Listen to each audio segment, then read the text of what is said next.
Welcome back dear students, अस्सलाम वालेकुम। तो बेटा हम 11th क्लास में पढ़ रहे थे कि स्ट्रेट लाइंस पे हम पढ़ रहे। मैंने आपको एक लेक्चर्स पे दिया था कि इंट्रोडक्शन में आपको दिया था मैंने स्ट्रेट लाइन होती क्या है, कैसे हम एरिया ऑफ ट्रायंगल निकालते हैं, कैसे हम एरिया ऑफ क्वाड्रिलेटरल निकाले व्हेन वर्टिसेस आर गिवन। ठीक है, तो इसकी एक्सरसाइज में कुछ क्वेश्चंस इसके कोऑर्डिनेट ज्योमेट्री की, जैसे मैंने आपको बताया है कि ये जो स्ट्रेट लाइंस जो कोऑर्डिनेट ज्योमेट्री का, it was a mathematician Rene Descartes, और उसने एक वेडिंग की अलजेब्रा और ज्योमेट्री की, तो उसने एक नया फील्ड कायम किया, उसका नाम है एनालिटिकल ज्योमेट्री और कोऑर्डिनेट ज्योमेट्री। तो बेटा यहाँ पे एक क्वेश्चन है आपके एक्सरसाइज में, it is very important question. मैंने शायद आपको इसका कल मटेरियल भी भेजा था इस क्वेश्चन का। क्वेश्चन क्या है, the base of an equilateral triangle with side 2a lies along y-axis such that the midpoint of the base is at origin. Find the vertices of the triangle. ठीक है, देखिए बेटा, अगर y-axis है, question is इस एक right एक equilateral triangle है। हमें पता है बेटा इक्विलेटरल ट्रायंगल क्या होता है। इक्विलेटरल ट्रायंगल उसके तीनों साइड से एक जैसे होंगे और and each angle is 60 degree. ठीक है, तो बेटा ये एक 2 डायमेंशनल प्लान है। क्वेश्चन इज एक इक्विलेटरल ट्रायंगल है, उसका हर एक साइड 2a है और उसका जो उसकी जो बेस है इक्विलेटरल ट्रायंगल की वो वाई एक्सिस पे लाई करती है, और जो ओरिजिन है प्लान का वो उसकी बेस का मिड पॉइंट है, means this origin is mid point. ठीक है, we have to find the vertices of this.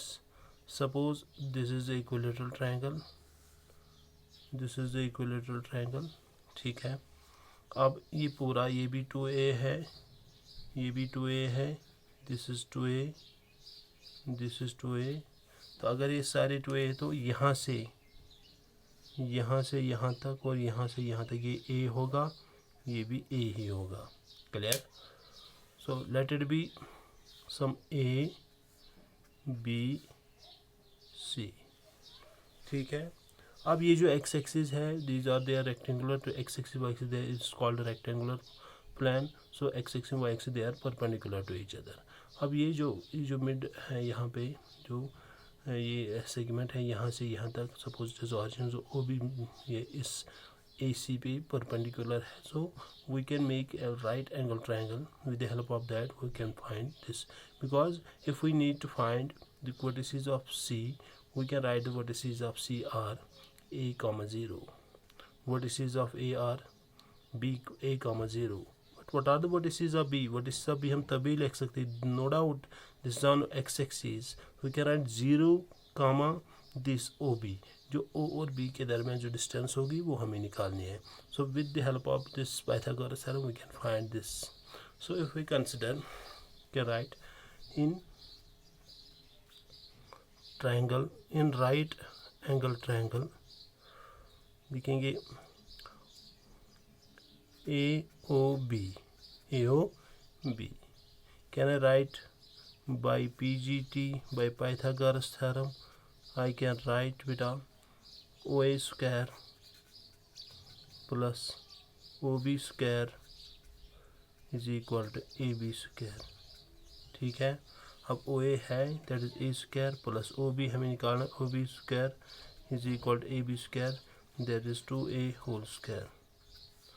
So this OB whole square can be written as 4A square minus A square, that is OB square is equal to 3A square। So OB is equal to plus minus root of 3A square, OB is equal to plus minus root of 3 into A. Since this OB is distance, we can take it as positive, so OB is equal to root of 3A। ठीक है, सो बेटा this is the distance of OB। तो B की जो B की vertex आएगी, अब जो इसके कोऑर्डिनेट्स होंगे, that can be 0 comma root of 3 comma A, and you have to find the vertices. Therefore the vertices of equilateral triangle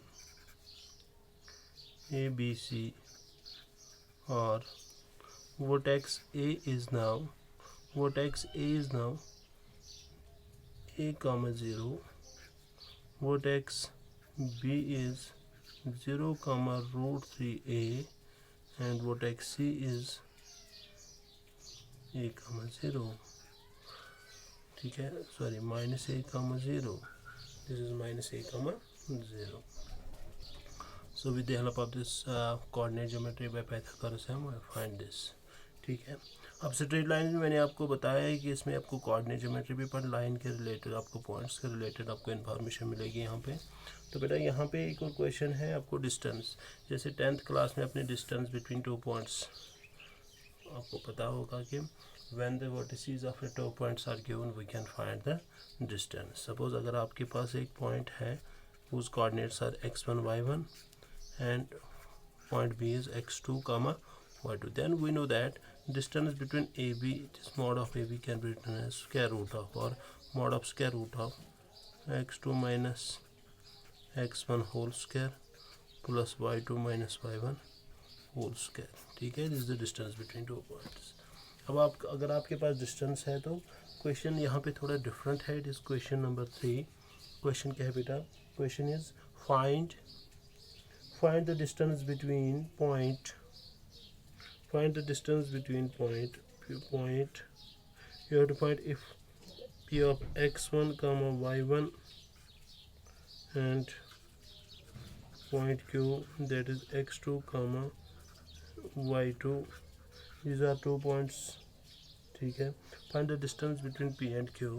You have to find distance between p and q, but it is given that case first it is given that PQ is parallel to y-axis. PQ is parallel to y-axis. Clear? तो बेटा यहाँ पे थोड़ा एक case different है. तो क्या करना है आपको? क्वेश्चन क्या है बेसिकली? Question is you have to find the distance between PQ, but ये जो PQ एक लाइन सेगमेंट होगा that is parallel to the this y-axis. Means अगर ये 2 डायमेंशनल प्लान है तो ये जो अगर ये 2 डायमेंशनल प्लान है, this is horizontal line, this x-axis and this is y-axis. ये जो PQ है ये PQ पर है, शायद ये ऐसा है, फिर it is P, it is Q. तो कब होती है ऐसा सेगमेंट? कब होगा ऐसा segment? Whenever the x coordinates are equal. अगर हम वो एक सेगमेंट लेंगे बेटा जो वर्टिकल होगा, जो वाई एक्सिस के पैरेलल होगा, उसके जो एक्स कोऑर्डिनेट्स होंगे वो हमेशा इक्वल ही होंगे, क्योंकि यहाँ पे वाई एक्सिस चेंज हो रहा है. वाई एक्सिस पे जो पॉइंट है, सपोज अगर यहाँ पे हम लेंगे 1,1, यहाँ पे 1,2, 1,3, 1,4, तो यहाँ पे जो पहला कोऑर्डिनेट है, पहला कंपोनेंट जो है पॉइंट का, वो चेंज नहीं हो रहा है, वो यूनिफॉर्म, वो कांस्टेंट रहता है बेटा. तो यहाँ पे PQ कब पैरेलल होगा वाई एक्सिस पे? जब PQ जो P और Q के जो पहले कंपोनेंट्स होंगे, जो एक्स कोऑर्डिनेट्स होंगे, जो एब्सिसास होंगे, वो क्या होंगे? वो इक्वल होंगे. ठीक है, means PQ is parallel to y axis. I can write when PQ is parallel to y-axis, it is clear that x1 is equal to x2. अगर x1 x2 के इक्वल होगा तो बेटा डिस्टेंस क्या होगी? फिर PQ is equal to square root of mod of x2 minus x1 whole square plus y2 minus y1 whole square. ठीक है, अब बेटा x1 x2 इक्वल होंगे तो x2 minus x1 equal means it is either x2 minus x2 और it is x1 minus x1. तो 0 होगा तो PQ क्या होगा बेटा? PQ जो डिस्टेंस होगी that is mod of root of y2 minus y1 whole square root cancel. So PQ की डिस्टेंस क्या होगी बेटा? Mod of y2 minus y1. This is the distance.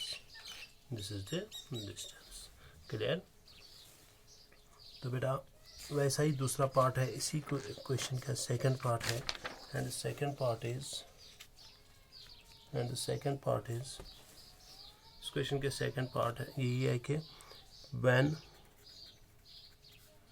P Q is parallel to x axis, means अगर ये 2 dimensional plan है बेटा, 2 dimensional plan है तो पी क्यू फिर ऐसा होगा।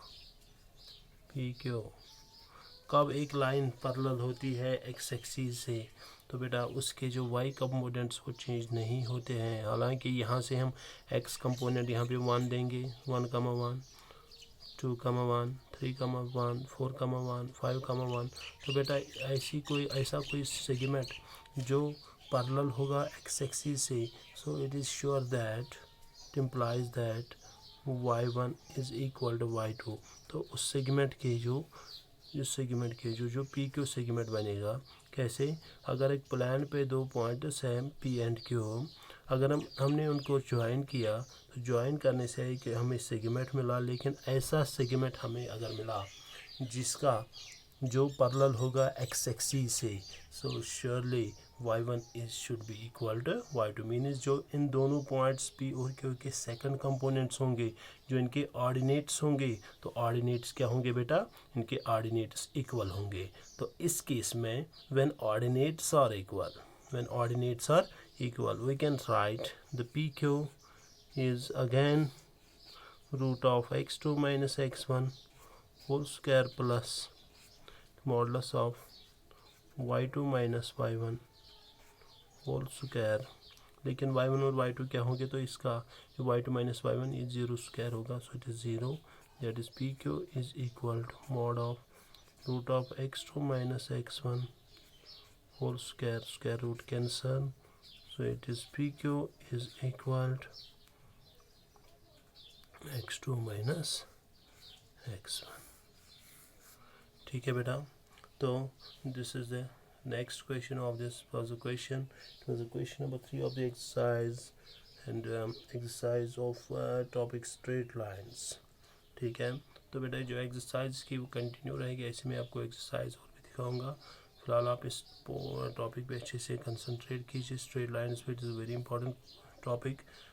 एंड ये जो चैप्टर है इसके 12 मार्क्स है, तो बेटा ये आप अच्छे से पढ़िए, अच्छे से आप इस वीडियो को देखिए, जितने भी इसके रिलेटेड क्वेश्चंस है वो आप कर सकते हो। Thank you very much.